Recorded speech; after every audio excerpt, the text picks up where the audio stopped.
अभी तक हम लोगों ने आपके 5 किंगडम क्लासिफिकेशन हम चैप्टर पढ़ चुके हैं।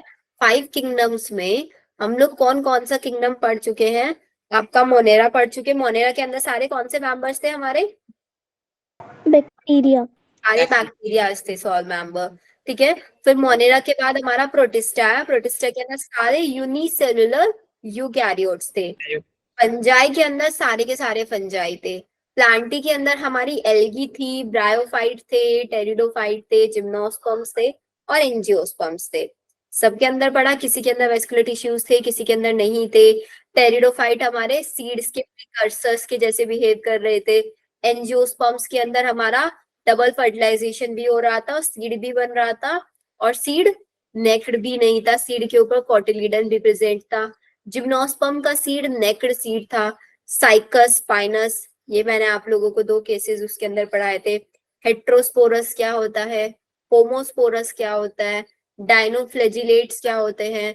ये जो टर्म्स अब मैं बोल रही हूँ, ये टर्म्स आप समझ पा रहे हो ना? इन टर्म्स का मतलब क्या है? Yes ma'am. Yes ma'am. Isogamous क्या होता है, anisogamous, oogamous, antheridium, archegonium.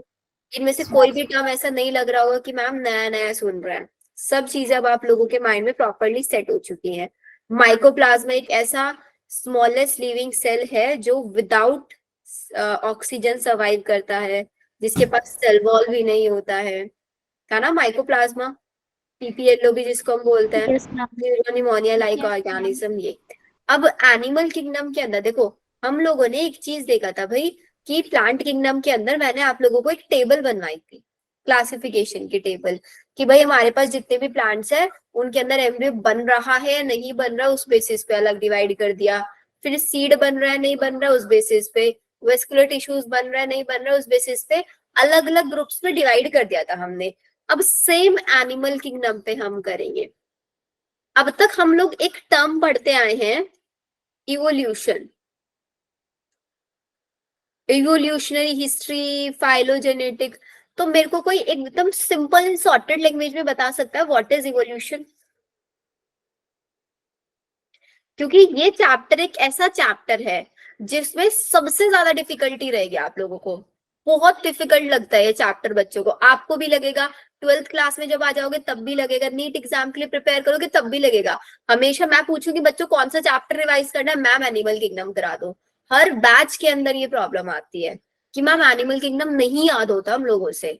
Let's see आप लोगों के साथ कैसा एक्सपीरियंस रहता है, बट मैं ट्राई करूंगी कि आप लोगों को एनिमल किंगडम में ऐसी प्रॉब्लम ना आए।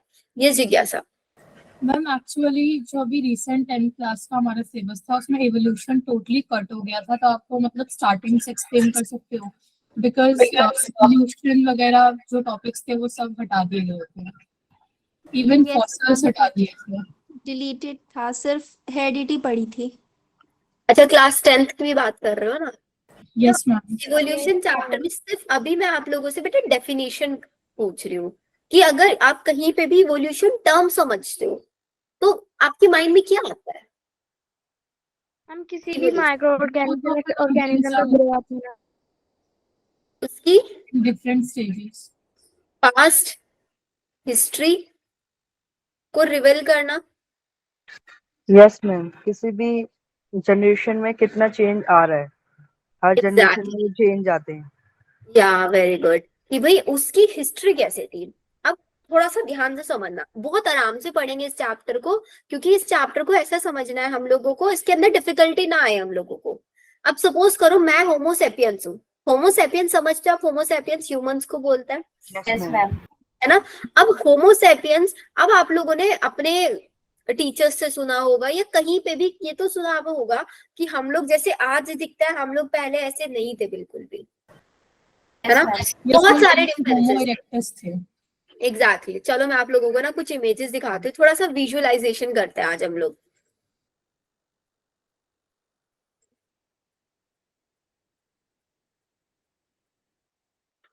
एक सेकेंड में ना थोड़ा सा गूगल सर्चिंग करेंगे ताकि आप लोग ना इस चैप्टर को थोड़ा अच्छे से समझ पाओ।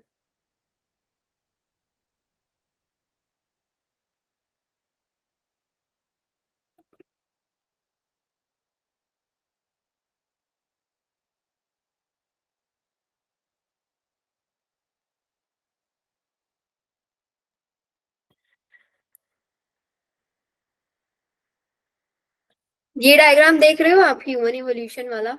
Yes ma'am. अब देखो इस डायग्राम के अंदर सबसे लेफ्ट हैंड साइड वाले हैं ये वाले हमारे, मेरा एरो दिख रहा होगा ना आप लोगों को? Yes ma'am. यस अब इनके अंदर क्या है बच्चा, कि ये आपको ना इनकी जो बैकबोन है वो भी स्ट्रेट नहीं दिख रही है, थोड़ी बेंट दिख रही है, बैकबोन भी दिख रही है ना, क्योंकि जो Yes, ma'am. पहले वाले ह्यूमंस होते थे, पहले वाले जो लोग होते थे वो क्या करते थे, वो आपका ऐसे झुक के चलते थे, टेट्रापोडल लोकोमोशन दिखाते थे, जैसे यहाँ पे देखो, जैसे आज के टाइम में मंकीज दिखता है ना, ऐसे ऐसे होते थे वो बिल्कुल। फिर धीरे धीरे वो स्ट्रेट होने शुरू हुए, और आप इनकी ना जॉबोन समझते हो, हमारा जो जॉबोन होता है ना, लोअर जो, Yes, ये ma'am. जॉबोन से एकदम बाहर की साइड इनका निकला हुआ था, बिल्कुल बाहर की साइड। फिर धीरे धीरे आप देख रहे हो कि जो सबसे एंड वाले बन रहे हैं उनकी जॉबोन इतनी ज्यादा बाहर निकली हुई नहीं है। पहले के लोगों में बॉडी हेयर्स देखो कितने ज्यादा है ना, बॉडी हेयर्स भी बहुत ज्यादा है, लेकिन फिर धीरे धीरे बॉडी हेयर्स भी कम होते जा रहा है।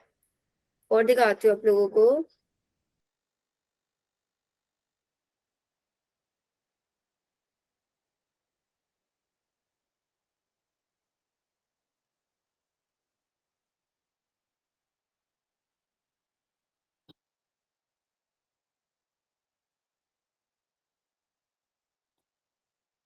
ये भी थोड़ा सा डिफिकल्ट हो जाएगा अभी समझना।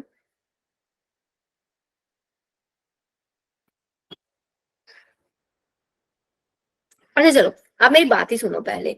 तो सबसे पहले अगर हम बात करें ना, हमारी अर्थ पे ह्यूमंस नहीं आए थे, सबसे पहले कौन आए थे? सबसे पहले अर्थ पे आपके बैक्टीरियाज आए, बैक्टीरिया। अब बैक्टीरिया भी पता है ना, दो टाइप के थे पहले, जैसे हम लोगों ने क्या अर्पित, हाँ आर्की बैक्टीरिया सबसे पहले आए थे। अब हम लोगों ने हमारा मोनेरा और प्रोटिस्टा, ये दोनों के दोनों किंगडम्स ऐसे किंगडम देखे ना जिसके अंदर ऑटोट्रॉपिक और हेटेरोट्रॉपिक दोनों थे। इसके अलावा कोई भी ऐसा किंगडम नहीं था ना जिसके अंदर दोनों टाइप के न्यूट्रिशन हो। यस मैम, नहीं था। है ना, तो हमारे पास जो सबसे पहले बैक्टीरिया आए थे वो फोटोसिंथेटिक बैक्टीरियाज थे। फोटोसिंथेटिक बैक्टीरियाज, फोटोसिंथेसिस में हमें पता है हम H2O का यूज करते हैं, CO2 यूज करते हैं, H2O यूज करते हैं, लेकिन जो सबसे पहले बैक्टीरिया आए थे ना वो H2O ना यूज करके वो H2S यूज करते थे, वाटर ना यूज करके H2S यूज। अब हमें पता है कि भाई H2O यूज करेंगे तो अपने अंदर से ऑक्सीजन गैस रिलीज करेंगे, लेकिन जब वो H2O ही नहीं यूज कर रहे हैं, H2S यूज कर रहे हैं, तो इसका मतलब कौन सी गैस रिलीज करेंगे? ऐसे सल्फर गैस रिलीज करेंगे। तो इसका मतलब पहले हमारा, बिकॉज अगर आप लोगों को एक थोड़ी सी स्टोरी भी मैं आप लोगों को समझाऊं, हमें कैसे पता चला था कि सबसे पहले चीज तो ये आती है कि भाई हमारा पूरा का पूरा बायोस्फीयर कैसे बना, ये पूरा का पूरा यूनिवर्स कैसे बना, फिर यूनिवर्स के अंदर अलग अलग प्लेनेट्स आते हैं। तो हमारा अर्थ तो एक छोटा सा प्लेनेट है ना, इसके अलावा भी बहुत सारे प्लेनेट है, राइट और नॉट? तो हमारा एक छोटा सा पार्ट है उस अर्थ के ऊपर, उस अर्थ के अंदर भी इंडिया में हम लोग रहते हैं, बहुत बड़ा है ये हमारा पूरा का पूरा यूनिवर्स। तो पहली स्टोरी हम लोग पढ़ोगे कि यूनिवर्स कैसे बना, ठीक है? यूनिवर्स के पीछे कुछ कहानी नहीं है, सिर्फ ऐसा मत, क्योंकि जब यूनिवर्स बना, आप खुद बताओ, कोई ह्यूमन या कोई लोग लिविंग ऑर्गेनिजम्स ही एग्जिस्ट नहीं करते थे, लाइफ ही नहीं थी, तो क्या किसी के पास एकदम सॉलिड प्रूफ हो सकता है यूनिवर्स कैसे बना होगा? नो मैम, जस्ट नहीं हो सकता ना। अज्यूम। हाँ, सिर्फ हम एज्यूम कर सकते हैं on the basis of some experiment और on the basis of some results.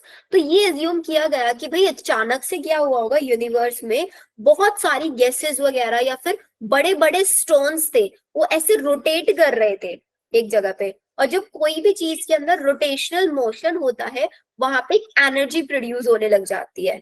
आप सपोज करो कोई भी चीज ले लो, उसको ऐसे गोल गोल गोल गोल घुमाते रहो, एक टाइम के बाद वो हीटअप होने लग जाएगी। कोई भी मशीन देखो हीटअप होने लग जाती है, वो चलती रहती है, गर्म हो जाती है ना, एनर्जी प्रोड्यूस होती है। तो ऐसे ही बोला गया कि भाई बहुत बड़े बड़े साइज के स्टोन थे, वो ऐसे गोल रोटेशनल मोशन दिखा रहे थे, और वो इतना ज्यादा रोटेट किए, इतने टाइम तक वो रोटेट करते रहे कि उनके अंदर एक टाइम ऐसा है इतनी ज्यादा हीट एनर्जी बनी कि वो उनके बीच अंदर एक्सप्लोजन हो गया।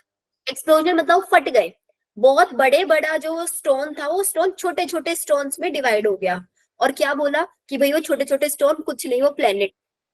कि क्या हुआ, यूनिवर्स था, यूनिवर्स रोटेट कर रहा होगा और यूनिवर्स के अंदर एकदम से एक्सप्लोजन हुआ, वो छोटे छोटे प्लैनेट्स में डिवाइड हो गया, ऐसे बोला। ये थ्योरी है इसके पीछे। पूरा डिटेल में आप लोगों को 12th क्लास में पढ़ाऊंगी इवोल्यूशन चैप्टर में, अभी ज्यादा इसलिए नहीं बता रही बिकॉज कंफ्यूज हो जाओगे।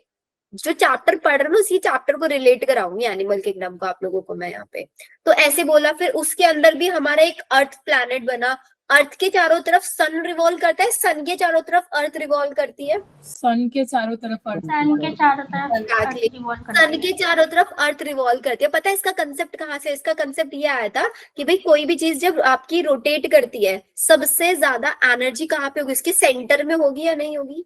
Yes ma'am. ऐसे ही बोल दिया कि सबसे ज्यादा सेंटर में एनर्जी है, क्योंकि हमारा इनको पता था कि भाई सन है सेंटर में, सन के चारों तरफ अर्थ रिवॉल्व करता है, तो सबसे सेंटर में ज्यादा एनर्जी है और उसके चारों तरफ प्लैनेट्स रिवॉल्व कर रहे हैं, ऐसे बोल दिया कंसेप्ट। फिर देखा कि भाई अर्थ तो चलो बन गया हमारा एक प्लैनेट अर्थ, अर्थ के अंदर लाइफ कैसे आई? फिर बहुत सारे साइंटिस्ट थे पहले ना, पता साइंटिस्ट नहीं होते थे पहले, फिलोसफर्स होते थे। फिलोसफर्स क्या होते थे? फिलोसफर्स होते जो अपनी अपनी थ्योरीज बताते थे। एक फिलोसफर था, देखो आप लोगों को बहुत फनी लगेगा सुन के, किसी पौंड के पास घूमने के लिए चले गए ऐसे ही और वहीं पे सो गए रात में, पौंड के पास। कुछ खाने वाने के लिए चीजें वो लेके गए अपने साथ। अब होता है ना हम लोग खाते हैं तो थोड़ा बहुत आपका लैंड वगैरह पे भी गिर जाता है, तो वहीं पे उनके पौंड में कुछ गिर गया। फिर उन्होंने नेक्स्ट डे देखा कि भाई जो उनका फूड मटेरियल था वो पौंड में गिरा, उसको खाने के लिए बहुत सारी फिशेस वगैरह कुछ ऑर्गेनिजम्स आ गए। तो उन्होंने वहीं से एज्यूम कर लिया कि भाई लाइफ कुछ नहीं है, लाइफ सबसे पहले एक्वेटिक में आई, सबसे पहले जो लाइफ आई वो एक्वेटिक वाली लाइफ आई। लेकिन उनको क्या पता कि भाई वो खुद ह्यूमन बन चुके हैं, फिलोसफर्स ह्यूमन बने होंगे, उससे पहले पता नहीं और भी कितने कितने ऑर्गेनिजम्स आए होंगे। तो उन्होंने बोला कि लाइफ जो होती है वो रैंडमली आ जाती है। और कुछ लोगों ने ऐसे बोला था, वो होता है ना स्पिरिचुअल थ्योरीज होती है कि भाई कोई गॉड आए, है ना, गॉड ने कोई एक दो इंडिविजुअल्स बना दिए, वो होता है ना उसके पीछे क्रिश्चियंस ने अपनी थ्योरी बता दी कि भाई हमारे क्रिश्चियन गॉड है, पहले लोग आए, क्रिश्चियन ने अपने बता दिया। और आपका कौन कौन सी थी, हिंदूज ने अपना बता दिया, लॉर्ड ब्रह्मा, ब्रह्मा जी ने पूरी की पूरी लाइफ क्रिएट की है, 6 दिन में उन्होंने पूरी लाइफ क्रिएट कर दी। 6 डेज थ्योरी भी है कि पहले दिन उन्होंने क्या बनाया, पूरा अर्थ बनाया, सेकेंड डे अर्थ के ऊपर आपके सारे प्लांट्स बना दिए, फिर उसके बाद एनिमल्स बना दिए, फिर गैसेस वगैरह बना दी। ऐसे ऐसे करके उन्होंने बोला कि 6 दिन में पूरा का पूरा लाइफ आने में तो काफी इयर्स लगे थे। हाँ, लाइफ को आने में बहुत इयर्स लगे थे, अराउंड 3.5 मिलियन पुरानी ये स्टोरीज मैं आपको बता रही हूँ, 3.5 मिलियन। लेकिन उन्होंने बोला कि भाई 6 दिन में बन गया था सब कुछ, बट ऐसा नहीं हुआ था, इसको बहुत ज्यादा टाइम लगा था, बहुत ज्यादा। तो फिलोसफर्स का काम यही होता था, वो इधर से उधर घूमते थे एंड घूम के जहां से उनको जो देखने के लिए मिलता था वही आके बाकी लोगों को बता देते थे और हम लोग उसी चीज पे बिलीव कर लेते थे। ये होता था। जैसे कि आप लोगों के घरों में ग्रैंडफादर ग्रैंड पेरेंट्स जो होंगे वो आप लोगों को बहुत सारी चीजें ऐसी बताएंगे कि उसके पीछे का उनको साइंटिफिक रीजन नहीं पता होगा, लेकिन वो बातें लॉजिकल होंगी, साइंटिफिक रीजन नहीं होगा। लेकिन आज के टाइम में हमें पता है कि वो चीजें साइंटिफिकली प्रूफ है। जैसे कि सपोज करो आपके घर में किसी को कहीं पे चोट लग जाए, ब्लीडिंग होने लग जाए, तो दादी होती है या फिर जो भी कोई ग्रैंड पेरेंट्स होते हैं, क्या बोलते हैं, भाई हल्दी लगा लो वहां पे। उनको यूज नहीं पता क्या होता है हल्दी का, हल्दी काम क्या करती है, लेकिन उनका कंसेप्ट सही है ना, हल्दी लगा लो, बिकॉज हल्दी क्या होती है, हीलिंग प्रॉपर्टी बहुत अच्छी है, एंटीबायोटिक होती है। कि आपको भाई कट लगा तो कट लगता है आपकी बॉडी के अंदर, हमारे इन्वायरमेंट में बहुत सारे बैक्टीरियाज होते हैं, बिकॉज मैं यहाँ पे बैठी हूँ, मेरे चारों तो पता नहीं कितने टाइप के बैक्टीरियाज होंगे, लेकिन मेरी बॉडी के अंदर एक इम्यून सिस्टम है जो मुझे पता बचाता है इन बैक्टीरियाज से। ठीक है, अब मेरे हैंड के अंदर कट लगा तो डायरेक्टली बैक्टीरियाज उसके अंदर एंटर होंगे या नहीं होंगे, उनसे बचाने के लिए वो क्या करता है, बोलते हैं भाई हल्दी लगा दो, हल्दी लगा दिया, जितने भी बैक्टीरियाज आपके ब्लड के थ्रू या उस कट के थ्रू जाने की ट्राई कर रहे थे वो नहीं जा पाएंगे। तो साइंटिफिक है, लेकिन बोलो। मैम जब आपने बोला था ना हमारे ग्रैंड पेरेंट्स को सब पता होता है, फिर मेरे को वही ख्याल आया था कि हल्दी की चोट पे लगाना वो हल्दी वाला दूध, और आपने 2 सेकंड बाद वही बोल दिया। जी मेजरली ये एक ऐसा कंसेप्ट है जो हर किसी ने सुना होगा, इसलिए मैंने ये वाला एग्जांपल दिया। मैम इवन नींबू मिर्ची वाला भी ऐसी ही है, बट उसका मतलब लॉजिकल रीजन ये था कि वो एंटीऑक्सीडेंट होता है इसलिए घर के बाहर लगाते हैं। एग्जैक्टली। और एक और चीज आपने सुना होगा, किसी को हाथ में मधुमक्खी वगैरह काट लेती है, क्या करते यस हैं, मैम। नींबू लगा देते हैं। यस मैम, वो किसी लोहे वगैरह से रब करते हैं। एग्जैक्टली यही करते हैं उसमें। अब नींबू क्या होता है, नींबू लगाता है, या फिर और क्या क्या लगाता है, वो घर में अचार होता है, कुछ अचार भी लगा देते हैं वो। हम प्याज भी लगाते हैं। Some even say to rub iron on it. बहुत सारी चीजें करते हैं उस पे भी। तो सिर्फ क्या करता है, बिकॉज वो जो हमारी मधुमक्खी जो काटती है ना, उसके अंदर फॉर्मिक एसिड होता है, उस एसिड को न्यूट्रलाइज करने का काम होता है सिर्फ, कि भाई उसको यस कैसे मैम। न्यूट्रलाइज कर दो। ये मैम होता घर है। के एसिड कैसे बाहर न्यूट्रलाइज नींबू करेगा? मिर्ची वाला कंसेप्ट तो समझ ही नहीं आया एसिड कभी। के ऊपर कुछ बेसिक चीजें रब कर दो, बेसिक चीजें रब कर देता है, मैम उससे वो घर के न्यूट्रलाइज। बाहर ये नींबू मिर्ची वाला कंसेप्ट तो समझ ही नहीं आया कभी, किस लिए लगाते हैं। वो तो मेरे को भी नहीं समझ में आया, वो नींबू मिर्ची के मैम पीछे वो भी ना। एक्चुअली एंटीऑक्सीडेंट होता है, तो उससे एक तरीके से एयर प्योरीफायर का काम करता है, एयर इसलिए प्योरीफायर में। और भी बहुत सारे कंसेप्ट होता है। आप लोगों को बताओ कुछ क्या क्या सुना होगा आप लोगों ने। मैंने तो जनरली हल्दी वाला, और ये मधुमक्खी या फिर काट इवन लेते हैं। वन विच साउंड स्टूपिड कि मतलब आपको रात को नेल्स नहीं काटने चाहिए, बट उसका रीजन ये था कि पहले के लोगों के पास नेल कटर नहीं होता था, वो लोग सीजर वगैरह से काटते थे तो उनकी उंगली कट सकती थी, तो इसीलिए वो लोग रात को नहीं काटते थे। बट अभी इसको लाइक एकदम ऐसे बना दिया गया कि नहीं काटना चाहिए, but we can cut it now because we have nail cutters and light. Exactly. And एक और चीज आपने सुना होगा, मम्मी जब रात में दही जमाती है, दूध से दही बनाता है, तो आपने देखा होगा कि सर्दियों के मौसम में मम्मी उसको बहुत सारे कपड़ों से रैप करके रख। Yes ma'am. यस मैम, उसको बहुत टेम्परेचर वो देते हैं। तो मैम जब गर्म हो जाता है तो उसके इन्वायरमेंट को प्रूव करने के लिए करते हैं। हाँ, तो मम्मियों को आप पूछो कि मम्मी आप इसको सर्दियों में इतना ज्यादा रैप करके क्यों रखते हो, गर्मियों में ऐसे ही रख देते हैं।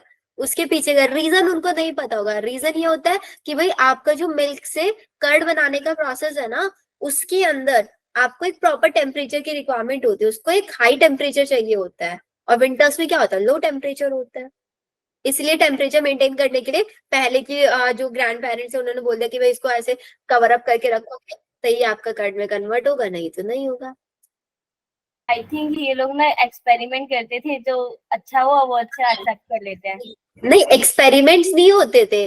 पता है ये जो थ्योरीज है ना, ये आपने वो सुना होगा ना, उसकी पहले की वो बुक्स होती थी, उनका नाम होता है यार, मेरे माइंड से स्किप हो रहा है अभी। जैसे बाइबल वगैरह होता है ना, ऐसे ही होता है ना यार। वो गीता वगैरह वाली जो बुक्स होती हैं, जो उनमें लिखी हुई है ये सारी चीजें, सारे कंसेप्ट। गरुड़ पुराण टाइप। हाँ, ये इसी मैम टाइप। लाइक हमसे पहले भी जो डायनेस्टीज थी हिस्ट्री में, तो लाइक वो भी हमसे कई ज्यादा मॉडर्न अपग्रेडेड थी, तो लाइक हमने उन्हीं से इनहेरिट किया है ये सब। वही, ये जो हल्दी वाला प्रॉपर्टी, इवन बहुत सारी ऐसी चीजें हैं जो हमारे पास बहुत टाइम से थी, बहुत टाइम से थी, लेकिन हमें उसको यूज नहीं आता था। एंड इवन आप लोग आगे जाके ये भी पढ़ोगे कि हमारे पास जितने साइंटिफिक आज के टाइम में जितनी ये नई नई इन्वेंशंस हो रही है ना, ये सारी इन्वेंशंस पहले बुक्स में लिखी हुई है। Yes ma'am. जितनी भी स्पिरिचुअल बुक्स है। Ma'am even image and architecture जो है वो बहुत ज्यादा मॉडर्न हमारे से पहले हिस्ट्री में था, ये हमें लाइक आर्कियोलॉजिस्ट ने पता चला था, और हमारा उतना मॉडर्न नहीं है। एग्जैक्टली। एंड हमारा ये चीज ना, जितने भी हमारे पास ये रिसोर्सेज है, ये सब हमारे चुरा लिए गए थे यूएस के थ्रू, क्योंकि हमें यूज मैम नहीं ये पता था। प्लेन बना है ना मैम, ये जो प्लेन जो अभी मतलब इन्वेंशन हो रहे हैं या फिर होने वाले हैं, ये सब मैम पहले से ही हमारे जो बुक्स है उसमें लिखे हुए हैं। एग्जैक्टली, ये सब लिखा हुआ है और पहले मैम से। किस तरीके से होंगे ये हमारे पहले ही पूर्वज जो बोलते हैं कि वो उन्होंने पहले कर रखा है, ये सब प्रूव भी कर रखा है, बट ये है कि उन्होंने चुरा लिया साइंटिफिकली, बट वो प्रूफ नहीं कर पाए हैं। साइंटिफिकली बस उसका कोई प्रूफ नहीं है, लेकिन सब कुछ पहले से इन्वेंटेड है, बस हमारे पास उसकी नॉलेज नहीं है। ये था ह्यूमंस के That is अंदर। why we say we discovered things. We did not invent it. एक और इम्पॉर्टेंट चीज, जैसे कि आप लोगों को पता चलेगा, आप लोग 12th क्लास में पढ़ोगे, राइस की 30,000 वेराइटीज होती है। 30,000 वेराइटीज जो इंडिया के अंदर कल्टीवेट की जाती थी सबसे पहले। लेकिन इंडिया को पहले के टाइम में ये नॉलेज नहीं थी कि भाई अगर आप कोई भी नई इन्वेंशन करते हो ना, तो उसको आपको अपने नाम पे पेटेंट कराना होता है। बाकी दूसरी जो कंट्रीज थी, जैसे यूएस ने हमारे साथ ये किया था। यूएस ने क्या किया, वीट हमारे इंडिया से वीट लेके गए, अपने यूएस में चले गए, उसको किसी दूसरी वेराइटी के साथ क्रॉस करा के एक नई वेराइटी डेवलप करा दी।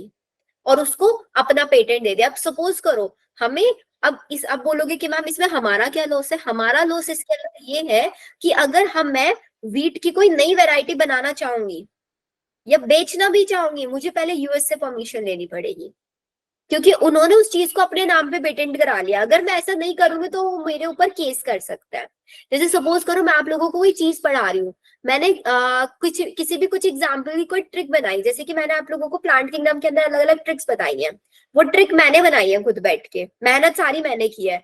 अब मैंने उन ट्रिक को अगर अपने नाम पेटेंट नहीं कराया, कोई दूसरा टीचर मेरी वीडियो या कोई भी लेक्चर देख के उसको अपने नाम से सेल करना शुरू करते या अपने चैनल पे कहीं पे भी अपलोड करना शुरू कर दे, क्योंकि मैंने पेटेंट नहीं कराया हुआ है अभी उसको और उसने पेटेंट करा लिया, तो अगर मैं अपनी ही ट्रिक को कहीं पे शो करूंगी ना तो मुझे उसकी परमिशन लेनी पड़ेगी पहले, क्योंकि वो उसके नाम पे पेटेंटेड है।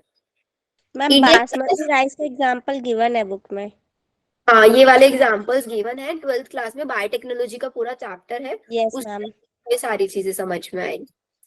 ठीक है, तो चलो थोड़ा सा हम लोग टॉपिक से डाइवर्ट हो गए। तो ये चीज है कि हमारे पास इंफॉर्मेशन सब कुछ थी कि कैसे कैसे सब प्रोसेसिंग होने वाले हैं, लेकिन हमें उस प्रोसेसिंग का पूरा प्रॉपर ये नहीं पता था कि भाई इसको यूटिलाइज कैसे करना है, इसका यूज करके मैं क्या क्या नई नई चीजें डेवलप करा सकता हूँ।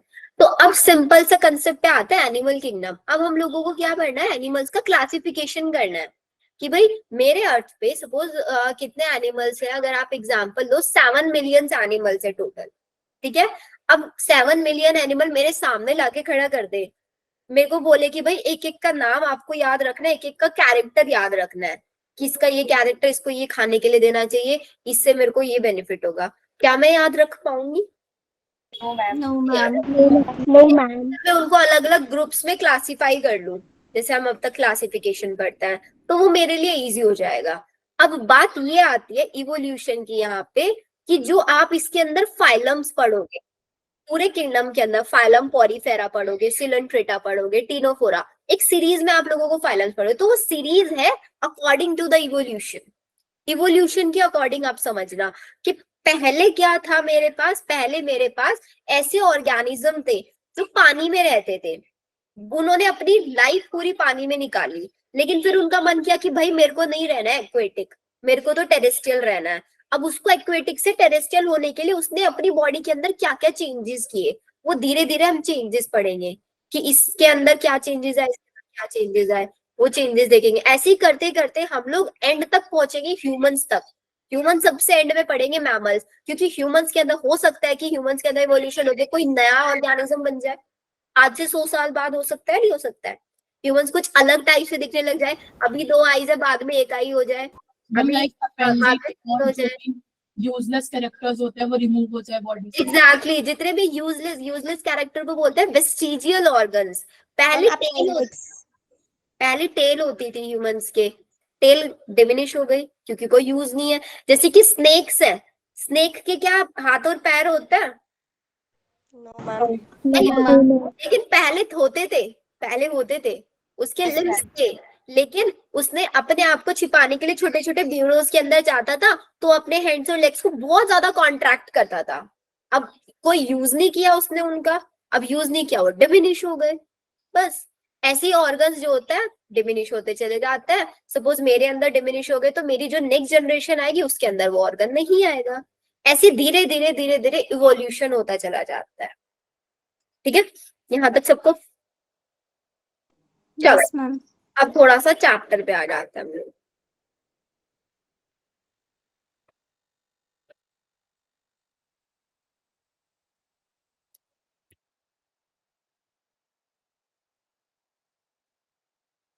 देखो बच्चों, अगर मैं किसी भी ऑर्गेनिज्म को स्टडी करूंगी, किसी भी एनिमल को मैं स्टडी करूंगी, तो मैं उसके अंदर कुछ बेसिक फीचर्स करूंगी। जी, लाइक हमारे जो लार्ज इंटेस्टाइन होता है उसमें वर्मी फॉर्म अपेंडिक्स होता है, वो भी vermi vestigial form, exactly, vermi form appendix भी एक वेस्टिजियल ऑर्गन होता है, क्योंकि उसका कोई यूज नहीं है अब हमारे पास। 5 मेरे पास बेसिक फीचर्स होंगे जिनके बेसिस पे जनरली मैं स्टडी करूंगी एनिमल्स पे। पहला, एनिमल्स हमारे मल्टी सेलुलर यानी कि सेलुलर ऑर्गेनाइजेशन। बॉडी ऑर्गेनाइजेशन कैसा है उनका?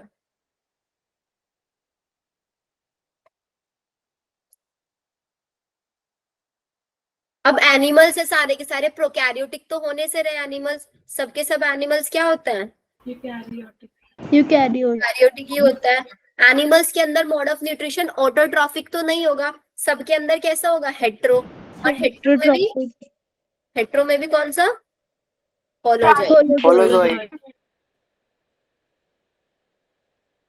या फिर एक और पाया जा सकता है पैरासाइटिक। ठीक है, फिर हम देखेंगे कि भाई उनके अंदर नर्वस सिस्टम है या नहीं है।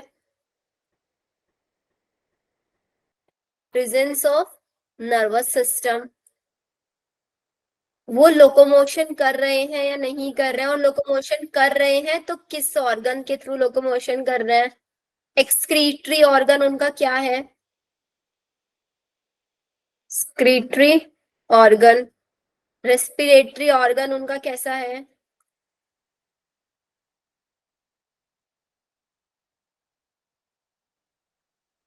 डाइजेस्टिव ऑर्गन कैसा है?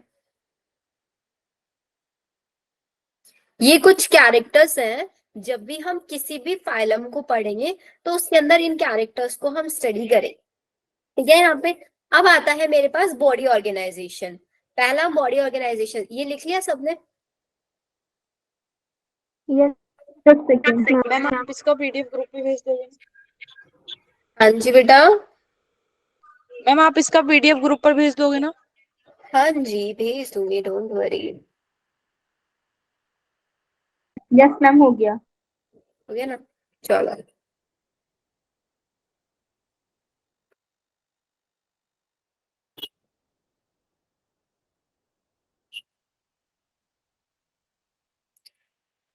अब आ जाओ बॉडी ऑर्गेनाइजेशन पे। हमेशा याद रखना इस चैप्टर में सारी चीजें ना बहुत लर्न करने वाली है, तो लर्न डायरेक्टली तो हम लोगों को नहीं होता, तो ट्राई करेंगे ज्यादा से ज्यादा हम लोग ट्रिक्स के थ्रू ही याद करेंगे। बहुत सारी ट्रिक्स मैंने भी बनाई हुई है, हो सकता है आप लोग कुछ नई नई ट्रिक्स यहाँ से इन्वेंट करो। ठीक है, तो अब बॉडी ऑर्गेनाइजेशन में हम लोगों को पता है कोई भी ऑर्गेनिज्म सबसे पहले सेल्स से मिलकर बना होता है, फिर सेल से टिश्यू, टिश्यू से organ, organ, organ system, organ system and the organism. organism। तो हमारे पास पहला फाइलम आता है, phylum Porifera.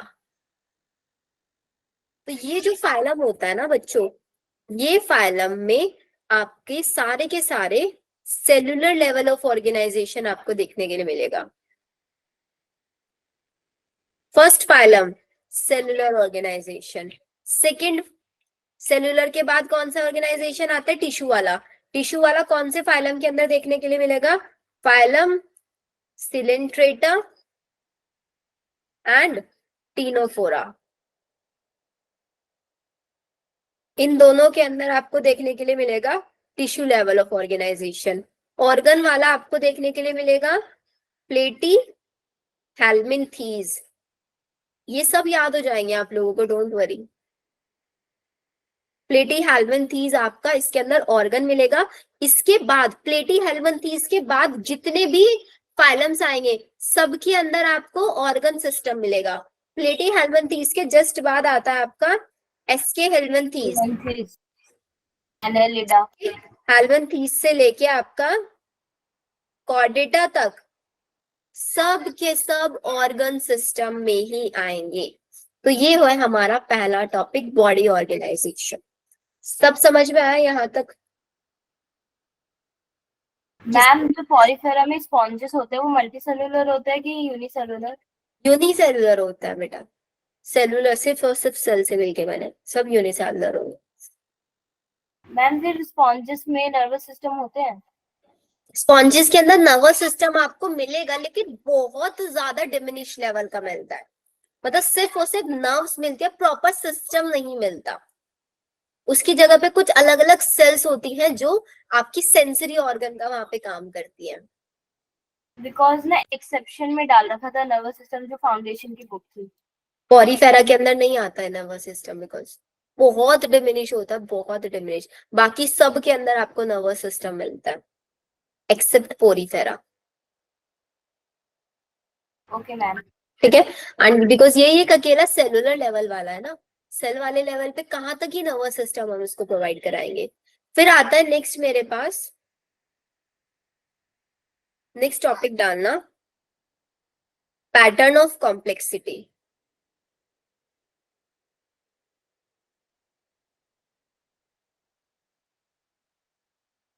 Pattern of complexity में आएंगे आपके पास कि भाई इनके अंदर ऑर्गन सिस्टम कौन कौन से हैं, ऑर्गन सिस्टम में भी किस टाइप के ऑर्गन सिस्टम है। तो मैं आपको भी दो ऑर्गन सिस्टम के बारे में बता रही हूँ, एक तो इनका digestive system and then circulatory system. आप लोगों ने 10th क्लास में पढ़ा होगा डाइजेस्टिव सिस्टम में एलिमेंट्री कैनाल होती है, yes ma'am. Yes ma'am. 9 metre long होती है। अगर हम ह्यूमंस की बात करें, स्टार्ट होती है माउथ से and up to the anus, होता है ना। Yes ma'am. अगर हमारे डाइजेस्टिव सिस्टम में, जैसे कि मैंने ह्यूमंस के अंदर बताया कि भाई दो ओपनिंग्स है, माउथ और एनस, सिर्फ एक ही ओपनिंग प्रेजेंट हो, सपोज सिर्फ माउथ है, वही आपका इंजेशन का काम कर रहा है, वही इजेशन का काम कर रहा है, तो उसको बोलते हैं हम आपका इनकम्प्लीट डाइजेशन। तो क्वेश्चन ये पूछ लिया जाता है इनकम्प्लीट डाइजेस्टिव सिस्टम किसके अंदर पाया जाता है, and then complete digestive system. अब हमारे पोरीफेरा जो है बच्चों, पोरीफेरा के अंदर तो सिस्टम होगा ही नहीं क्योंकि उसके अंदर तो सिर्फ सेल है, और हमारे टीनोफोरा सिलेंट्रेटा इनके अंदर पाया जा सकता है, पाया जा सकता है ना इनके अंदर, क्योंकि टिश्यूज तो है, तो इनके अंदर टिश्यूज होंगे कुछ जो डाइजेस्टिव सिस्टम का काम करेंगे, इसीलिए इनकम्प्लीट है। तो मेरे जो तीन है, टीनोफोरा सिलेंट्रेटा एंड प्लेटीहेल्मिन्थेस, इन तीनों के अंदर इनकम्प्लीट पाया जा रहा है, बिकॉज ऑर्गन सिस्टम कहाँ से स्टार्ट हो रहा है, एसके हेल्मनथीस से। तो प्रॉपर डाइजेस्टिव सिस्टम भी एसके हेल्मनथीस से स्टार्ट होगा या नहीं होगा। Yes ma'am. लिख लो, सिलेंट्रेटा, टीनोफोरा एंड प्लेटी, शॉर्ट में लिख रही हूँ अभी प्लेटी, और कंप्लीट एसके हेल्मनथीस से लेके कहां तक, आपके कॉर्डेटा तक, सब के अंदर कंप्लीट डाइजेस्टिव सिस्टम मिलेगा। फिर आता है मेरा सर्कुलेटरी सिस्टम। सर्कुलेटरी सिस्टम भी आपका दो टाइप का होता है, open circulatory system and closed circulatory system. अब हमें पता है बच्चों सर्कुलेटरी सिस्टम के अंदर क्या सर्कुलेट होता है, ब्लड सर्कुलेट होता है। में हमारी सबकी बॉडी के अंदर ब्लड को सर्कुलेट कराने के लिए प्रॉपर वेसल्स प्रेजेंट होते हैं ना, ब्लड वेसल्स, आर्टरीज हो गई, वेन्स हो गई, नाम सुना होगा 10th क्लास में, है यस ना। मैम। अगर किसी के अंदर ब्लड को सर्कुलेट कराने के लिए proper tubes like structure which is known as blood vessels present होती हैं, उसको बोलेंगे क्लोज सर्कुलेटरी सिस्टम। लेकिन अगर किसी के अंदर ब्लड वेसल्स नहीं है, डायरेक्टली ब्लड हार्ट से निकल रहा है और टिश्यूज के डायरेक्ट कांटेक्ट में जा, तो उसको बोलेंगे open circulatory system. Open circulatory system किस किस के अंदर होता है, लिख लो, एनिलिडा, आर्थ्रोपोडा। ये एक ऐसा टॉपिक है बच्चों बहुत इंपॉर्टेंट है, हर चैप्टर में क्वेश्चन पूछा जाएगा इससे। मोलस्का, हेमिकोर्डेटा, और क्लोज्ड में एनिलिडा। एनिलिडा के अंदर ओपन होता है, क्लोज होता है। एनिलिडा में आता है एग्जाम्पल एनिलिडा का, क्लोज होता है। लिखो इसके अंदर टीनो कॉर्डेटा लिख लो,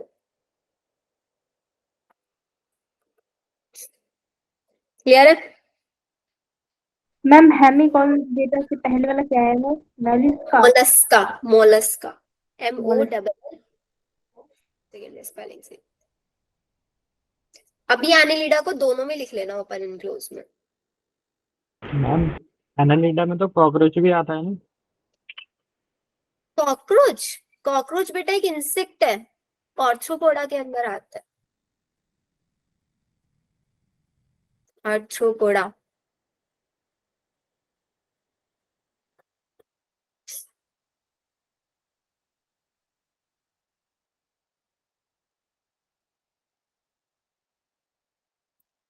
तो जल्दी जल्दी से।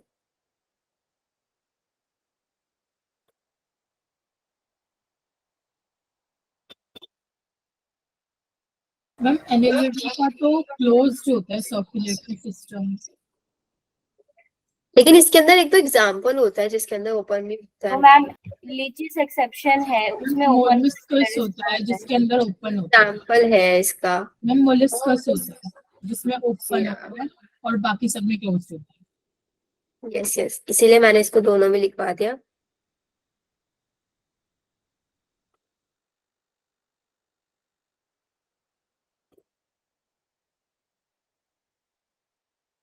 हो गया यहाँ तक?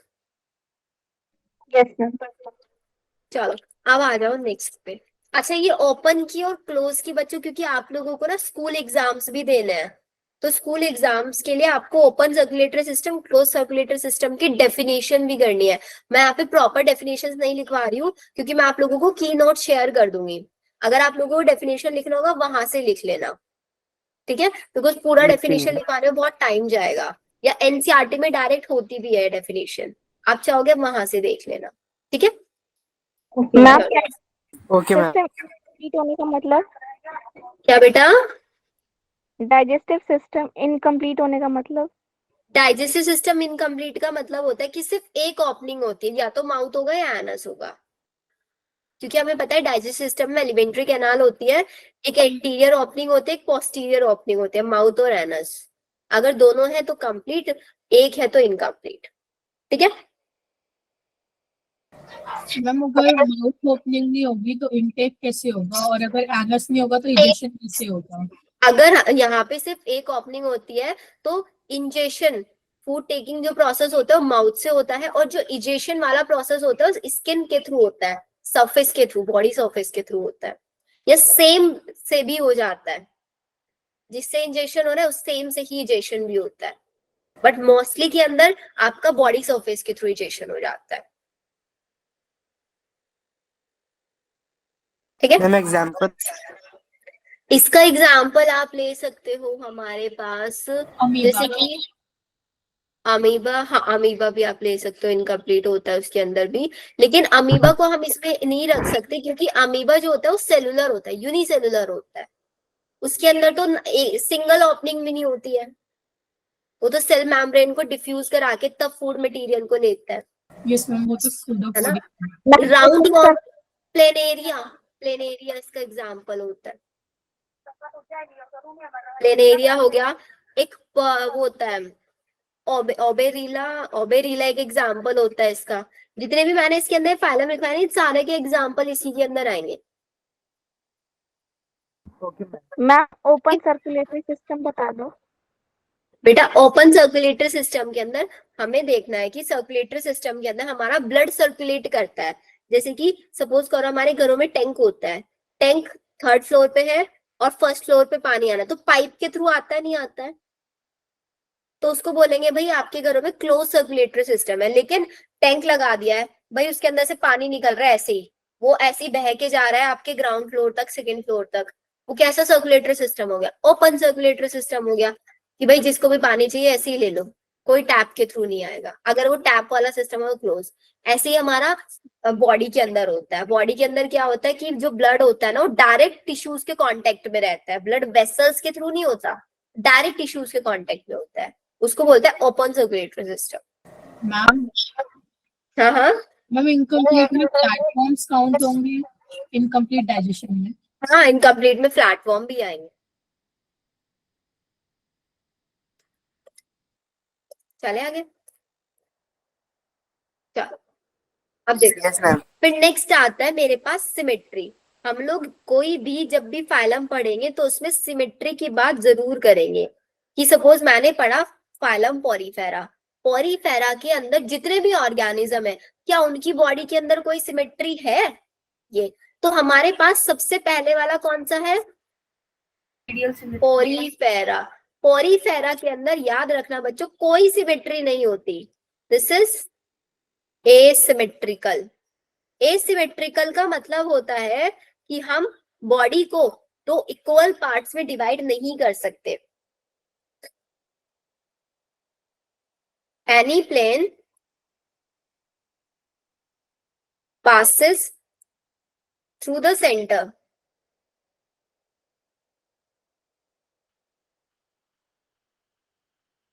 Do not divide body in two equal halves.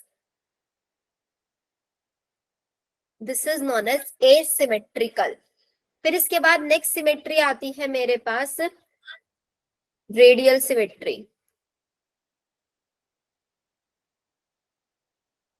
एक होती है बाइलेटरल सिमेट्री.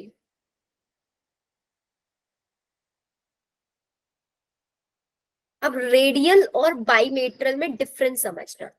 जैसे कि सपोज करते हैं ये एक मेरे पास कोई ऑर्गेनिज्म है जिसकी शेप ऐसे सर्कुलर है. मैं ऐसे बीच से कोई, देखो प्लेन हमेशा सेंटर से पास होगा. ऐसे प्लेन पास किया तब भी दो इक्वल हॉल्स में डिवाइड हो रहा है, नहीं हो रहा है? Yes ma'am. ऐसे प्लेन पास यस मैम. तब भी दो इक्वल हॉल्स में डिवाइड हो रहा है. ऐसे प्लेन डालूंगी तब भी दो इक्वल हॉल्स में होगा. ऐसे प्लेन डालूंगी तब भी दो इक्वल हॉल्स में होगा. कोई भी plane, any plane passes through the center, divide the body in two equal halves is known as radial symmetry. कहीं से भी प्लेन डालो बस वो सेंटर से जाना चाहिए. और बाइलेटरल में क्या होगा? बाइलेटरल में ये देखो, सिर्फ अगर मैं एक प्लेन पास करूंगी सेंटर से तभी बॉडी दो इक्वल हॉल्स में डिवाइड होगी. अगर मैंने सपोज इधर से एक प्लेन डाला तो क्या दो इक्वल हॉल्स में डिवाइड हो रही है? No ma'am. ऐसी सिमेट्री को क्या बोलेंगे हम? Bilateral symmetry. बाइलेटरल. ठीक है. अब एग्जांपल्स लिख लो. रेडियल सिमेट्री के अंदर आएगा आपका सिलेंट्रेटा,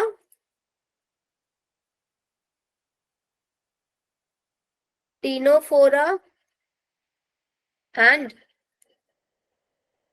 एडल्ट इकाइनोडर्मेटा. बाइलेटरल में एग्जांपल आएगा प्लेटीहेल्मिन्थीज,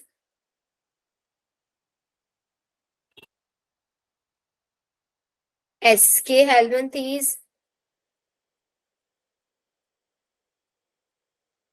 देखो इकाइनोडर्मेटा में एडल्ट के अंदर तो रेडियल सिमेट्री होती है और लार्वा में जब इकाइनोडर्मेटा होता है उनके अंदर बाइलेटरल होती है.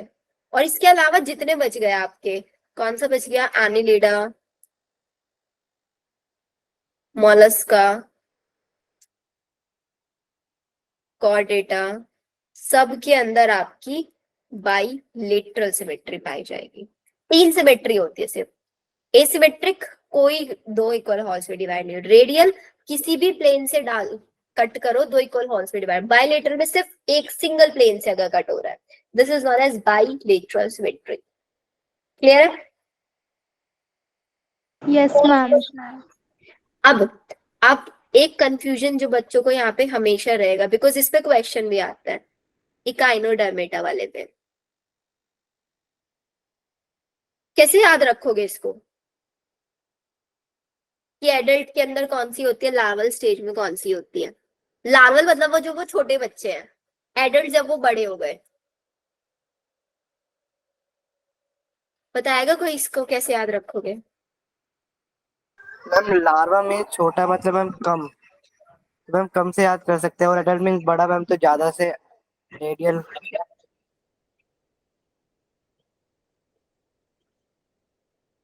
मैं बताऊं? बाइलेटरल एंड लार्वा में जो LA है वो कॉमन. बाइलेटरल और लार्वा. देखो मैं अपना खुद बताती हूँ मैंने कैसे याद किया था. जो छोटे बच्चे होते हैं वो बहुत जिद्दी होता है, नहीं होता है? Yes ma'am. है ना? एक बात पे अड़ गए कि भाई मेरे को ये चीज चाहिए तो चाहिए ही चाहिए वो चीज. ये नहीं कि भाई लिए बिना मानेंगे नहीं. तो एक अगर प्लेन डाल दिया तो बस भाई वही डाल दिया, उसके अलावा कोई दूसरा प्लेन एक्सेप्ट नहीं करेंगे. बायलेटरल. लेकिन जब वो लार्वा छोटे बच्चे से जब बड़े हो जाते हैं, बड़े होके थोड़े समझदार हो जाते हैं कि भाई चलो एक प्लेन डाल दिया, दूसरा प्लेन, सारी बातें मान लेता है, सारे प्लेन डलवा लेता है. एडल्ट हो जाता है तो रेडियल सिमेट्री में आ जाता है।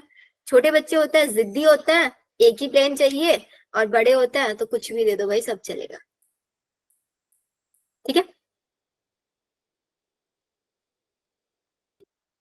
चलो किसी का कोई डाउट? खुशी पूछ रही है मैम आपकी तबीयत खराब है। हाँ बेटा, आज मेरे को ना, अभी मैं आप लोगों को पढ़ा रही हूँ ना, मेरे को 101 फीवर है, स्टिल मैं आप लोगों की क्लासेस ले रही हूँ, बिकॉज नेक्स्ट वीक मेरे को लीव पे जाना है, मैं अभी लीव नहीं ले सकती हूँ। आगे चलो, तो ये हमारा सिमेट्री वाला हुआ। अब नेक्स्ट चीज आती है बच्चों इनका ऑर्गेनाइजेशन। ऑर्गेनाइजेशन में सिर्फ 2 टर्म्स हमें याद करनी है, डिप्लोब्लास्टिक एंड ट्रिप्लोब्लास्टिक।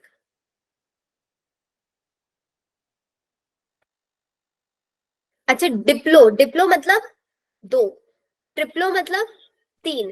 अब कोई भी ऑर्गेनिज्म अगर आपका 2 जर्मिनल, अब जर्मिनल क्या होता है देखो, जर्म लेयर्स, मतलब कोई भी ऑर्गेनिज्म होता है ना बेटा, जर्म लेयर से मिलके बना होता है, तो 3 जर्म लेयर होती है। सबसे बाहर वाली एक्टोडर्म, एक्टो के अंदर बीच वाली मीजोडर्म, और सबसे अंदर वाली एंडोडर्म।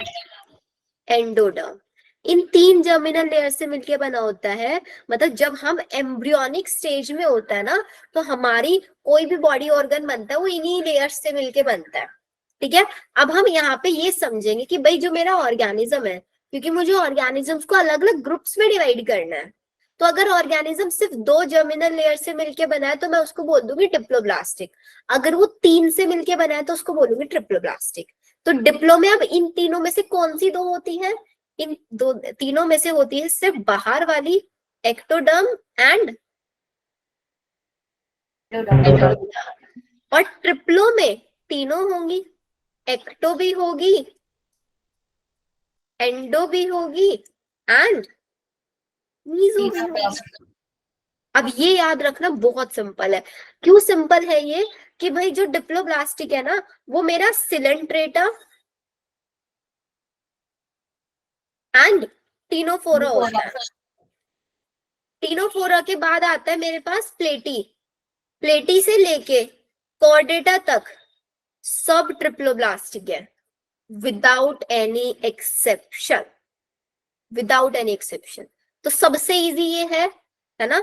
और ये मैंने आपको सिर्फ क्वेश्चन किस पे आएगा, एडल्ट और लार्वा वाले पे आएगा, ये याद करवा दे भाई। छोटे बच्चे हैं तो जिद्दी होता है, बड़े हो गए तो कोई भी प्लेन डालो सब चल जाएगा।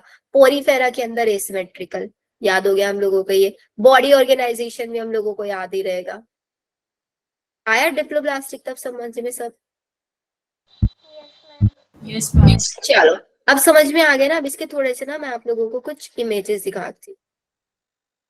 ये वाला देखो, ये एनसीईआरटी ने भी आपका डायग्राम दिया, रेडियल सिमेट्री दिख रहा है, कहीं से भी प्लेन डाल रहे हैं ये, बस वो प्लेन सेंटर से होना चाहिए, ये ध्यान रखना है। दिस इज रेडियल एंड हमने इसको कट किया, सिर्फ ऐसे कट करूंगी तो नहीं डिवाइड होगा ना 2 इक्वल पार्ट्स में, ऐसे कट करूंगी तो तभी इक्वल पार्ट्स में डिवाइड होगा, बायलेटरल सिमेट्री। ठीक है, ये हो गया। अब सेगमेंटेशन की ट्रिक बाद में बताऊंगी, सिलोम वाला ये वाला टॉपिक आ जाओ, इसको मेरे को समझाना है। अब आता है बच्चों सिलोम। अभी मैंने आपको बताया कि भाई 3 जर्मिनल लेयर होती है, एक्टो, मीजो एंड एंडो। अब ये सिलोम क्या होता है? सिलोम की एक छोटी सी डेफिनेशन लिख लो, बहुत जगह टर्म आपको देखने के लिए मिलेगा। सिलोम का मतलब होता है बॉडी कैविटी अगर प्रेजेंट है between body wall and gut wall is lined by mesoderm। अब इसको कैसे याद रखोगे देखो समझो,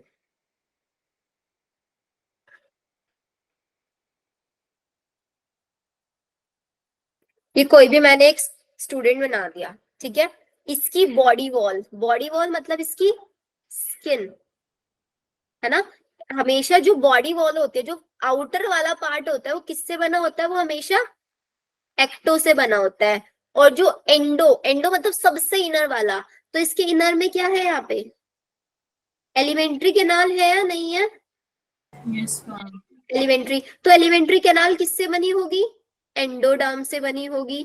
एक्टो और एंडो के यहाँ पे बीच में मीजोडर्म होता है। तो अगर आपकी बॉडी वॉल मतलब सबसे बाहर एक्टोडर्म, और गट वॉल, गट आपकी जो एलिमेंट्री है उसको गट भी तो बोलता है ना, गट स्टमक वाला Yes, पार्ट। तो अगर बॉडी वॉल और गट के बीच में आपका मीजोडर्म के थ्रू लाइंड अप है एरिया, मतलब जो खाली स्पेस है ना, अगर इसमें मीजोडर्म प्रेजेंट है तो उसको तो हम बोलेंगे आपका क्या, सिलोमेट, ठीक है। और अगर लाइंड अप है, मीजोडर्म है, लेकिन मीजोडर्म रखने में बहुत कंजूसी कर दिया है, कैसा है मीजोडर्म, ऐसे छोटे छोटे पैकेट्स की फॉर्म में है, तो उसको बोलेंगे सूडोसिलोम। और अगर है ही नहीं तो उसको बोलेंगे एसिलोमेट। देखो बाहर एक्टो और ये एंडो, बीच में कोई कैविटी नहीं दिख रही है ना, देखो यहाँ पे जितनी सारी ये कैविटी है ये रही, और यहाँ पे पैकेट्स में है।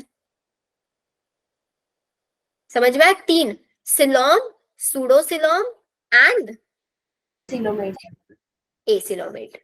एसिलोमेट कुछ नहीं है, सूडो का मतलब होता है फॉल्स, कि भाई फॉल्स कैविटी प्रेजेंट है, दिस इज सूडोसिलोमेट, और सिलोमेट में प्रॉपर होगी। तो सिर्फ याद रखना है क्या, एसिलोमेट का एग्जांपल याद रख लेना। एसिलोमेट मेरे पास सिर्फ एक होता है, कौन, प्लेटी, जो मेरा प्लेटी होता है ना वो एसिलोमेट होता है। एक ही एग्जाम्पल आपको याद रखना है सूडोसिलोमेट का। ये मैं आप लोगों से बार बार क्लास में क्वेश्चन पूछ पूछ के याद करा दूंगी। सूडोसिलोमेट का भी एक एग्जाम्पल है एसके हेलमंथीस, बाकी जितने बच गए सब में सिलोमेट लिखाना, सब में, ठीक है। यस मैम अब एक कंफ्यूजन, yes, yes. अब एक कंफ्यूजन जो आप लोगों को गारंटेड आएगा। आप बोल, मैंने अभी आपको बताया कि भाई जिसके अंदर एक्टो, मीजो, एंडो तीनों लेयर होंगी उसको क्या बोलेंगे, Silom. ट्रिप्लोब्लास्टिक। अरे ट्रिप्लोब्लास्टिक भी तो बोला था ना, अभी पीछे दिखाया था डिप्लो ट्रिप्लो, डिप्लो Yes, सिर्फ ma'am. 2। तो इसका मतलब जो ऑर्गेनिज्म, मतलब जो फाइलम मेरा डिप्लोब्लास्टिक है वो तो गारंटेड एसिलोमेट में आना चाहिए, नहीं आना चाहिए, यस मैम। आना चाहिए ना। ऐसा नहीं है, क्योंकि वहां पे मैंने आपको भी लिखवाया कि प्लेटी हेलमंथीस तो क्या होता है, ब्लास्ट। ट्रिप्लोब्लास्टिक होता है। स्टिल ये एसिलोमेट कैसे हो गया फिर, ट्रिप्लोब्लास्टिक है भाई, तीनों layer ecto, endo, meso, but फिर भी मैं बोल रही हूँ कि भाई एसिलोमेट है, क्योंकि इसके अंदर प्लेटी हेलमंथीस के अंदर मीजोडर्म होता है, लेकिन आपकी बॉडी वॉल और गट वॉल के बीच में नहीं होता, इसके अलावा कहीं और रहता है, बस बॉडी वॉल और गट वॉल के बीच में नहीं होता। ये एक एक्सेप्शनल वाला केस है। अब आपको पता है कि भाई एग्जाम में, नीट में या कोई भी एग्जाम हो, जो कॉमन फीचर्स है वो तो कोई नहीं पूछता ना, क्लास में भी कॉमन बच्चों को कोई नहीं पूछता, या तो बहुत टॉपर बच्चों को पूछा जाता है, बहुत बिलो एवरेज स्टूडेंट होता है उनको पूछा जाता है, एवरेज वालों पे ज्यादा फोकस नहीं करते ना। ये हमारा कॉमन फीचर तो कोई भी नहीं पूछेगा, सब एक्सेप्शनल केसेस पूछेंगे। अब तक का एक एक्सेप्शनल केस हमने पढ़ा एडल्ट एकाइनोडर्मेट और लार्वल इकाइनोडर्मेट, एक एक्सेप्शनल केस ये आ गया। इन दोनों पे गारंटेड क्वेश्चन मिलेंगे, कोई भी पेपर सॉल्व करना। आया समझ में? Yes ma'am. तो कोई भी चैप्टर पढ़ो वहां पे यूनिक यूनिक चीजें पॉइंट आउट करो, तो इसके ऊपर स्टार बना लो कि भाई ये याद रखना है आप लोगों को, नहीं तो गारंटेड कंफ्यूज हो गए एग्जाम में। आप सोचोगे कि भाई मैम ने बोला था ट्रिप्लोब्लास्टिक है, तो ये तो सिलोमेट होगा ही होगा गारंटेड, सिलोमेट लगा के आओगे सबके सब बच्चे, इवन बच्चे करते हैं ये गलतियां, आप लोगों को नहीं करनी है। बट मैम एक मिनट, सेंटर पे हो सकता है, क्या बेटा, सेंटर पे। तो दोबारा बोलो, नहीं समझ में आप क्या बोल रहे हो। मीजोडर्म सेंटर पे हो सकता है, क्योंकि हमारे एंडोडर्म और एक्टोडर्म के बीच में तो होगा नहीं, तो सेंटर पे हो सकता हाँ है। कहीं भी हो सकता है, बस आपकी बॉडी वॉल और गट वॉल के बीच में नहीं होगा। इसके अलावा कहीं भी होगा। एंड उसका कोई प्रूफ नहीं है हमारे पास कि भाई कहाँ होता है कहाँ नहीं होता है। बस ये बोला जाता है कि भाई बॉडी वॉल और गट वॉल के बीच में नहीं होता, ऐसे याद रखता है इसको। बिकॉज वो 2D होता है। ऐसे समझ सकते हो 2D होता है। चले आगे। Yes ma'am. Yes ma'am. फिर नेक्स्ट हमारे पास आता है कैरेक्टर, उसको क्या बताऊं, यहाँ पे आ जाओ। पेप्लोब्लास्टिक कर लिया। Body plane.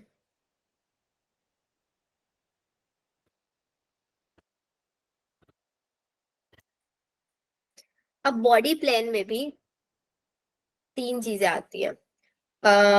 3 में, हाँ देख लो। एक होता है सेल एग्रीगेशन। सेल एग्रीगेशन मतलब जिसकी बॉडी सिर्फ और सिर्फ सेल से मिलके बनी है। वो कौन है? सिर्फ मेरे पास एक ही है, पोरीफेरा, है ना। फिर मेरे पास एक होता है ब्लाइंड सेक, एक होता है tube with in tube plan. अब ध्यान से समझना, सेल एग्रीगेशन वाला तो याद हम लोगों को रह जाएगा। Tube with in tube plan का मतलब क्या होता है?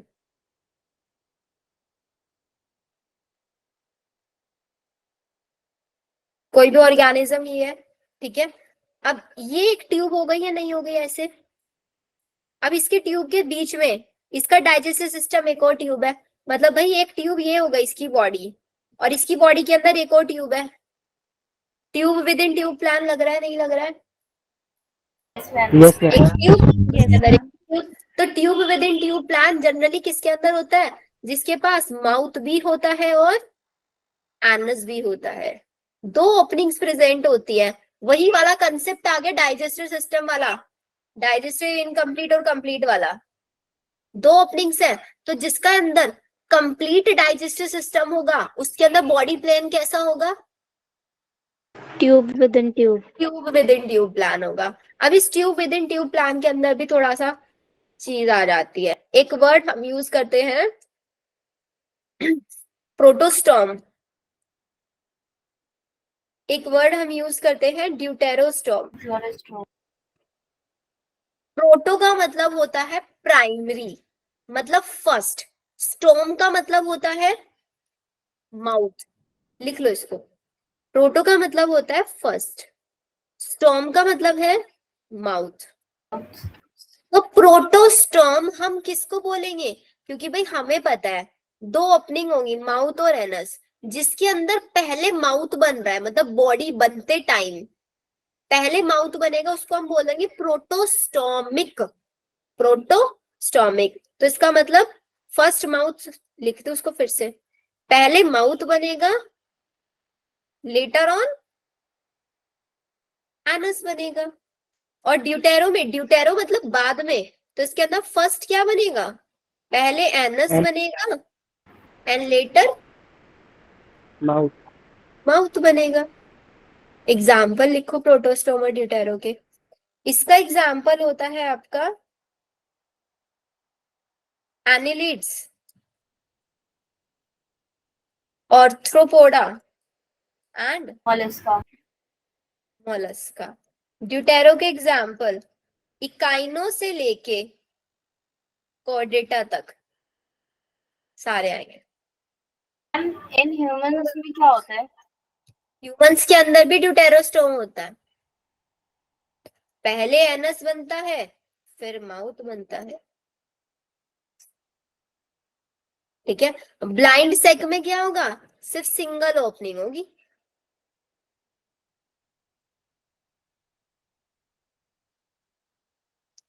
इसके भी एग्जाम्पल लिख लो।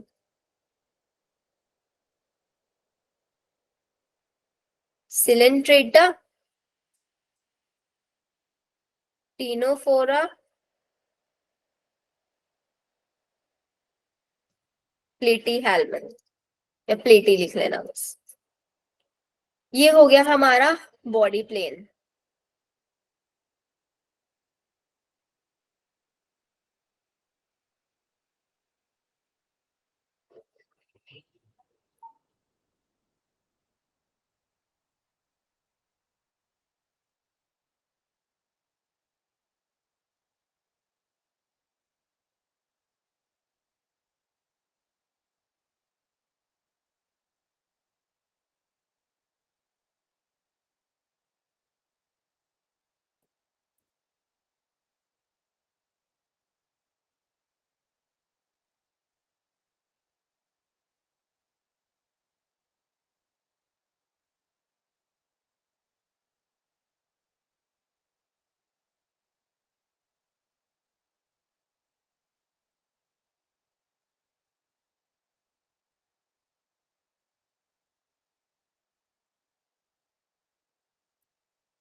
Clear? Yes ma'am. Ma'am Yes, line दोबारा देखो बेटा श्रेया, लाइन सिक में क्या होता है ना, सिर्फ एक ही ओपनिंग होती है, या तो माउथ होता है या फिर एनस होता है, सिंगल ओपनिंग। उसी के थ्रू वो इंजेक्शन भी करता है, उसी के थ्रू इजेक्शन भी करता है, उसी के थ्रू फूड भी लेता है, उसी के थ्रू वेस्ट मटेरियल भी पास आउट करता है। ऐसे को बोलता है ब्लाइंड सेक।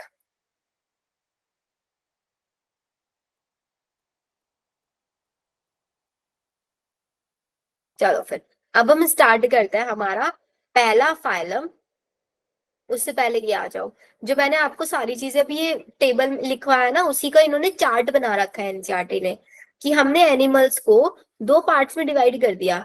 जिनके अंदर सेलुलर ऑर्गेनाइजेशन है, वो सेलुलर ऑर्गेनाइजेशन वाले ही क्या है, एसिमेट्रिकल है, और वो ही एसिलोमेट भी है। एग्जाम्पल पोरीफेरा, ठीक है।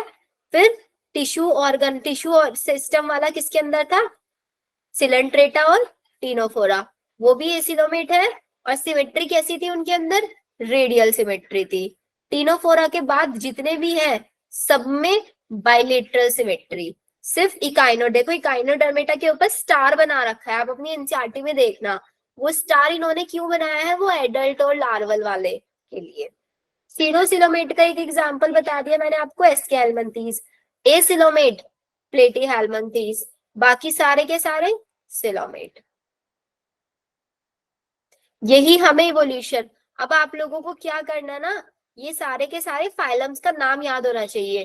पहला फाइलम पोरीफेरा, फिर phylum Coelenterata, Ctenophora, Platyhelminthes, Aschelminthes, Annelida, Arthropoda, Mollusca, Echinodermata, Hemichordata, then Chordata.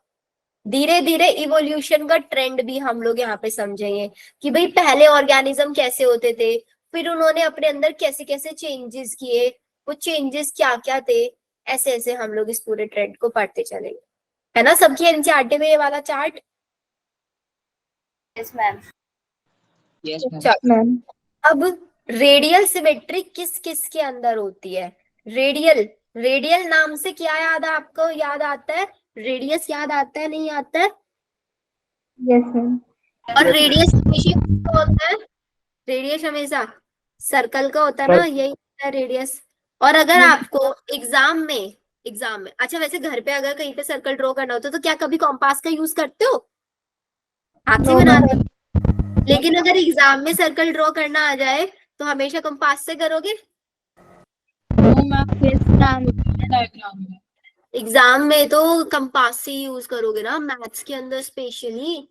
No ma'am, without compass मतलब विदाउट ज्योमेट्रिकल बोला जाता है कि मतलब हैंड में इतनी प्रैक्टिस होनी चाहिए कि वो वन में ही बन जाए बिना कंपास के, तो उसमें टाइम वेस्ट होती है। हाँ, लेकिन अगर आप मैथ्स में करते हो ज्योमेट्री, मैथ्स वाली ज्योमेट्री, वहां पे विदाउट कंपास ज्योमेट्री करोगे। ज्योमेट्री में नहीं होता, नॉर्मल कंस्ट्रक्शन वाला चैप्टर नॉर्मली तो हम लोग ऐसे ही बनाएंगे, बायो के अंदर कहीं भी बनाना होता है जनरली ऐसे ही बनाता है। तो बहुत सारे बच्चे कॉइन्स का यूज कर लेता है, छोटे छोटे सर्कल्स बनाता है, कॉइन रखता है बना देता है सर्कल्स, करता है ना। Yes ma'am. ना तो अब रेडियल से नाम याद आएगा रेडियस, और रेडियस किसकी होती है, सर्कल की होती है। और सर्कल हमेशा एग्जाम में ही प्रॉपरली बनाते हैं हम लोग। तो याद रखना C4 सर्कल की रेडियल सिमेट्री किस किस के अंदर पाई जाती है, इकाइनोडर्मेटा, टीनोफोरा, और E4 एग्जाम मतलब इकाइनोडर्मेटा। C से नाइडेरिया, ये नाइडेरिया का मतलब वो सिलेंट्रेटा है बच्चों, दिस इज सिलेंट्रेटा, ठीक है। इसके अलावा तो सी से और कोई भी हमारा फाइलम नहीं है, चेक कर लो, ये 2 हैं, इन दोनों के अंदर ही रेडियल है। बाकी इकाइनो, इकाइनो में भी एडल्ट में रेडियल है या फिर आपके नार्वल स्टेज में, एडल्ट में। एडल्ट के अंदर है, वेरी गुड। ये तो याद हो जाएगा अब आप लोगों को सिमेट्री सबको, circle yes sir. Yes ma'am. Radial और बायलेटरल मैंने आपको बता दिया। फिर एक और टॉपिक आता है बच्चों, सेगमेंटेशन। सेगमेंटेशन का मतलब होता है कि बॉडी छोटे छोटे सेगमेंट्स में डिवाइड होती है। जैसे कि एक तो ये बॉडी हो गई, एकदम स्ट्रेट है ना, लेकिन अगर इस बॉडी के अंदर मैं ऐसे सेगमेंट्स बना दूं, छोटे छोटे ऐसे रिंग्स बना दूं, तो इसको बोलेंगे सेगमेंटेड बॉडी। सेगमेंटेड बॉडी किसके अंदर होती है? सेगमेंटेड बॉडी आपका प्रेजेंट होती है एनालिडा, ऑर्थ्रोपोडा और कॉर्डेटा। सिर्फ ये 3 फाइलम होता है जिनके सारे ऑर्गेनिज्म सेगमेंटेड होंगे, एनालिडा, ऑर्थ्रोपोडा। अब याद करने की ट्रिक क्या है? याद करने की ट्रिक है, आप लोगों ने अनार खाया, पॉमग्रेनेट सबने? Pomegranate Yes, ma'am. उसको जब हम कट करते हैं उसके अंदर से एक एक उसका सीड निकाल के खाता है, पूरे सेगमेंट्स खाता है, नहीं खाता है उसके? तो ट्रिक है अनार, ANAR, हिंदी में पढ़ना इसको, अनार को, CHO मतलब को, क्या किस में खाता है? सेगमेंट्स में ब्रेक पे कर करके खाता है, एक एक सीड उसका खाता है। अनार को segmented, AN Annelida, R Arthropoda, को कॉर्डेटा। पहली ट्रिक रेडियस सर्कल है ना, रेडियस से सर्कल एग्जाम, C से सारे फाइलम उसमें आएंगे, E से काइनोडर्मेटा। सेकंड ट्रिक सेगमेंटेशन, अनार को segmented, Annelida, Arthropoda, Chordata. Done. आगे आ जाओ। सिलोम, सिलोम का मतलब मैंने आपको बताया था कि भाई सिर्फ 2 एग्जाम्पल याद रख लेना, एसके हेलमंथीज और pseudo SK helminths. SK helminths के अंदर कौन सी थी हमारी? सूडोसिलोमेट है ना, और एसिलोमेट किसके अंदर थी? प्लेटी। प्लेटी के अंदर। सिर्फ 2 है, याद रखना, एसके हेलमंथीज, सूडो। एस का मतलब भी बच्चों फॉल्स होता है और सूडो का मतलब भी फॉल्स होता है, फॉल्स सिलोम भी हम इसको बोल सकते हैं। ये मैंने आप लोगों को समझा दिया। अब एसके हेलमंथीज के अंदर सूडोसिलोमेट होता है, ये तो हम लोगों को पता ही है। यहाँ पे नेक्स्ट आता है मेरे पास फाइलम पॉरीफेरा। अब पॉरीफेरा हम लोग करेंगे नेक्स्ट क्लास में। नेक्स्ट क्लास में पॉरीफेरा मतलब प्लेटी हेलमंथीज तक 4 फाइलम हमारे हो जाएंगे। इस पूरी की पूरे चैप्टर में मोस्टली 4 लेक्चर हमारे लगेंगे, 4 से ज्यादा नहीं लगेंगे, ठीक है। Yes, ma'am. कल तो आई गेस हमारा क्लास नहीं होगा ना? कल नहीं होगा क्लास, है ना? परसों होगा। वो मैम कल नहीं। तो कल आप लोग क्या करना बच्चों, जो मैंने आप लोगों को